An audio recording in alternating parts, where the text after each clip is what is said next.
Hey, so for those of you that saw the previous Q&A videos, my sister Yazzie has started working with me, and we're doing a video series just around like the questions she has, what she's been learning, and what she's potentially struggling with or what's confusing. So we're going to do a next part of the series now. We're a couple of weeks in, so the questions are changing a little bit, and the feedback's been really good in the last few videos, so keep the feedback coming. We're really interested in it, but it's a much more informal Q&A based series. So hope you enjoy it, and yeah, leave your feedback in the comments below.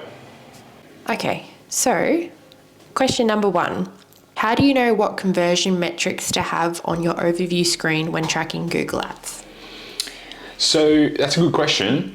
It depends on what you're wanting to look at. So I think a lot of different advertisers look at different things, but given that we mainly deal with online stores, you're always going to want to know how much you've spent on ads, so cost. You're going to want to know how much you've made, so the conversion value, so how many sales have you made from the ads. So those two are probably the most important. I mean, realistically, you could just look at those and forget everything else. And I guess as a third one that's linked to those is conversion value over cost, which is your return on ad spend. So they're the three most important metrics, and I often have that just saved as a standard sort of column-based set that you can make in there.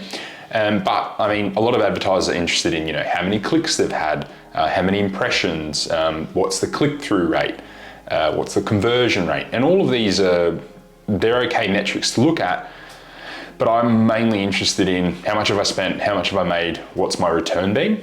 Everything else to me is like a bit of a secondary metric, and I think if you add too many options there, people get confused. But there's lots of things you want to look at. Like, I mean, if your clicks are trending downwards and you're making more conversions, then potentially your cost per click is starting to really increase, and you want to look into that. But I think, on a weekly and probably even monthly basis, really they're the main ones you're going to look at if you're an e-commerce store. If you're a lead gen business, obviously you're going to be looking at conversions. If you've assigned a conversion value, you will look at conversion value as well, but more than likely you'll look at, conversions again. You might look at conversion rate a bit more if you're a lead gen business, just to, there's a lot more work that goes into landing pages in lead gen. So yeah, looking at that, and then maybe you're looking at click-through rate and things like that. But click-through rates I find vary a lot in e-commerce. So for e-commerce specifically, I like keeping it simple. And I think particularly when you're just starting, it's better to look at less metrics because there's so many options in there. Yeah. And I think it's like there's just too many options for most people, and if they just simplified it, they would do better. Yeah, I think if you have too much on your screen, it can get really overwhelming as well if you're just starting out. Yeah, there's a lot of options, and it's like, I think all the ad platforms kind of do that, which is not great. But some people want to know that information, and some people like having lots of meetings about them and that. So, but I like to keep things really simple and just focus on what matters. Yeah. Okay. Great.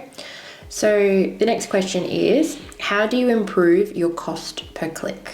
Yeah, so building on what I said, I don't really focus on that a lot, mainly because it isn't a bad one to look at, but sometimes when the cost per click is really low, you're actually getting a lower quality customer. Back in the day, cost per click, bringing that down meant that your ad spend went further, but normally now the more expensive clicks lead to more sales, because Google knows who's ready to buy. It's got lots of information. Like, it knows if you've entered your credit card somewhere and then you've abandoned the cart.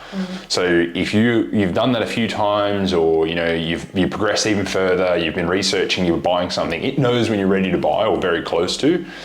So that cost per click is going to be more expensive than someone that's much earlier in the buy cycle. So I don't really look at it too much. But I mean, the ways to do it would be, you could lower your bids if you wanted to do that. If you're using target return on ad spend, you might raise it. Normally, when your budget's lower, your cost per click can often be lower.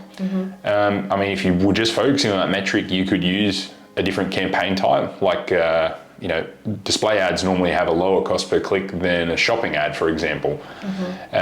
You could switch your conversion objective from conversion value or conversions to a click-based one, so like a maximize clicks or something like that, and then set a lower bid cost per click than you would, but also improving your conversion rate and getting more conversions normally brings down your cost per click as Google rewards people who are better advertisers.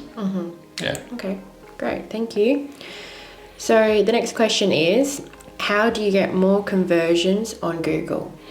So I think the easiest way would actually be to raise your budget normally. So if things are going well, the easiest way to do it is just to start spending more. You do often find that as you spend more, you hit a point where you get diminishing returns. So there is always a point, but like that's where I've specialized in, is like when people want to spend more and they want to scale, because quite often people have the problem of, oh, I can't spend more, and they hit a point where it's like Google just won't spend anymore, so you have to force it. So that's the easiest way. A lot of people don't like hearing that though, because they don't want to spend more. They see it as like, if I spend more, Google's to take more of my money and I need to spend less. But I mean, the way online advertising works is if you can spend more and you've got a positive return on ad spend, your cost per purchase is perfect, it will decline. So as you spend more, it likely will mean that those metrics deteriorate. But you just got to find the point where it all breaks and then sort of back off there.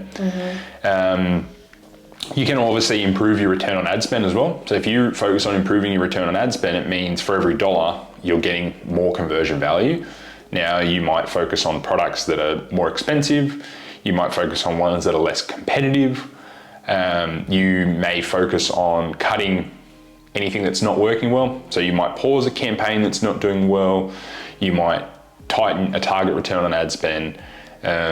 You might change your bidding strategy. There's lots of things you can do, but yeah, the easiest way is just to increase your budget most of the time. Yeah, okay, wonderful. So that was the Q&A series. Stay tuned for the next one.